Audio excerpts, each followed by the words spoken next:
Here I am. I'm Batman.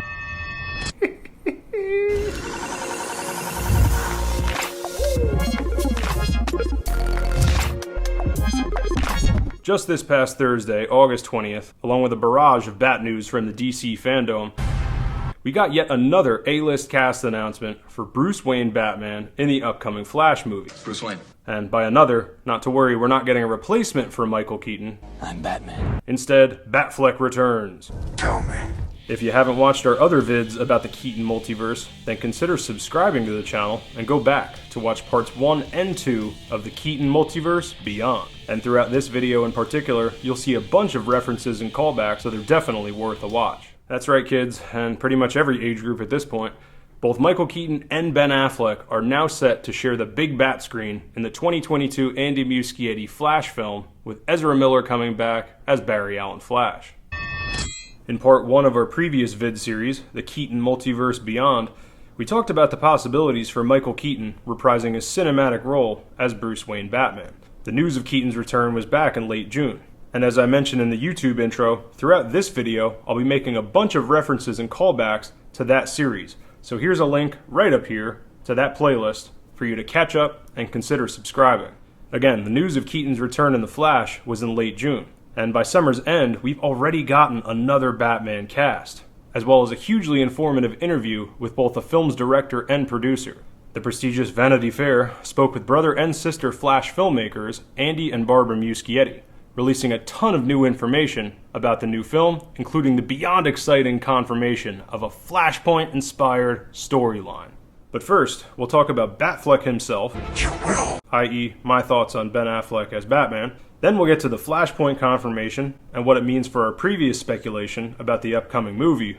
And finally, what all this casting and Flashpoint news could mean for Batman Beyond. So, Affleck as Batfleck. Affleck was never bad in that role. Maybe it's the Gotham City in me. That is, if you're on the side of not liking BVS. I love it. And if you're on everyone's side of disliking Justice League. And if you did like BVS, then you need no convincing. Tell me.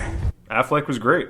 In Justice League, Affleck may have been playing a bit more Fat Man than Batman, but as we all know at this point, the faults of that flick have nothing to do with the cast. And while most feel negatively toward Suicide Squad as a movie, casting, once again, was no one's problem. Batsy. For me personally, I think Affleck's cameo in Suicide Squad is the best Batfleck we've ever gotten. I don't want to do this in front of your daughter. Aside from the infamous warehouse scene in BVS. So, whatever your favorite or least favorite Affleck performance as the Bat, you know he can perform. Do I own this one? Which means if he gets a solid script and direction in the upcoming Flash movie, this may just be the best Batfleck yet. I've always been disappointed that Affleck never got a real shot at the Bat. And again, even if you liked BVS as a film, it was largely divisive, leaving his legacy playing the character far more tainted than it should be. So it always saddened me that we may never have gotten to see him get another shot at the role. The Bat is dead. But now we are, in The Flash. Next time. So I'm very excited and relieved, both as a fan of the character and Affleck himself.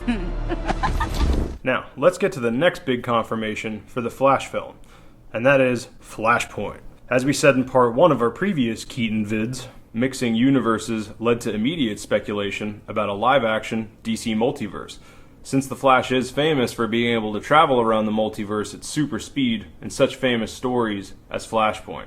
So, until this new Flashpoint confirmation, we may have gone without a Batman for the DCEU. Don't go to it. Granted, this is a Flash movie, so you could get away with not necessarily having that universe's Batman to show up and play.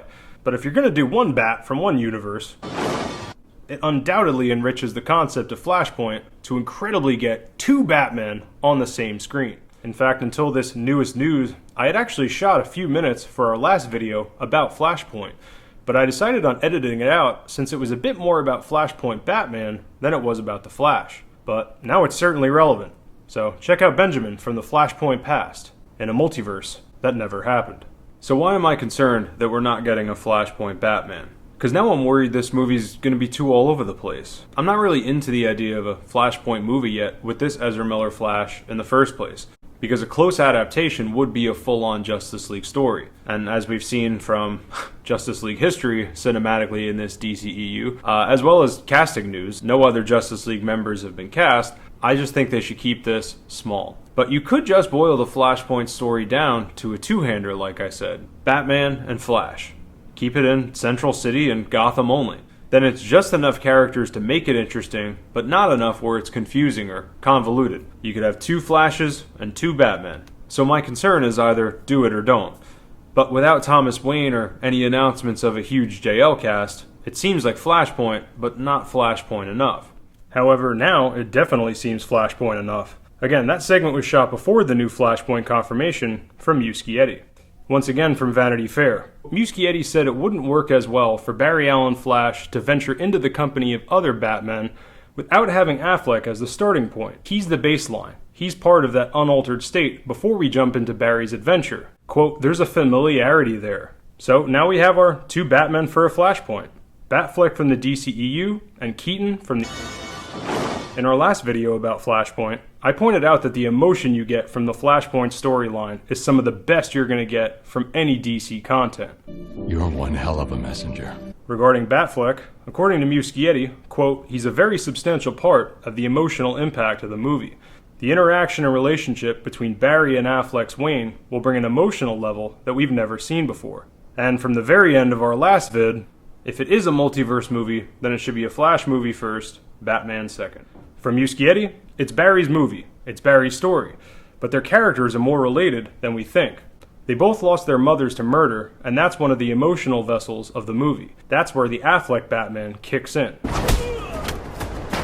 So, as long as all my good ideas keep getting stolen by Hollywood, I guess I'll just keep making videos about Flashpoint.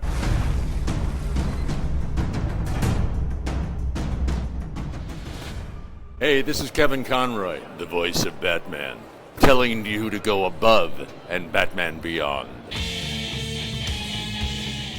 If you want to hear more about our 2 Batmen and the new Flash, as well as their cinematic implications for Batman Beyond, then consider subscribing and stay tuned for part 2 of Keaton v Batfleck Beyond. If you're new here, consider subscribing to the channel and share this video with other Bat fans beyond who would also like this kind of content. In addition to this new clip-style series you saw today, we also have a bunch of interviews here on the channel with cast and crew from Batman Beyond, including both Batmen of the future, Kevin Conroy and Will Friedle. So make sure to stay tuned to the channel for more interview content as well.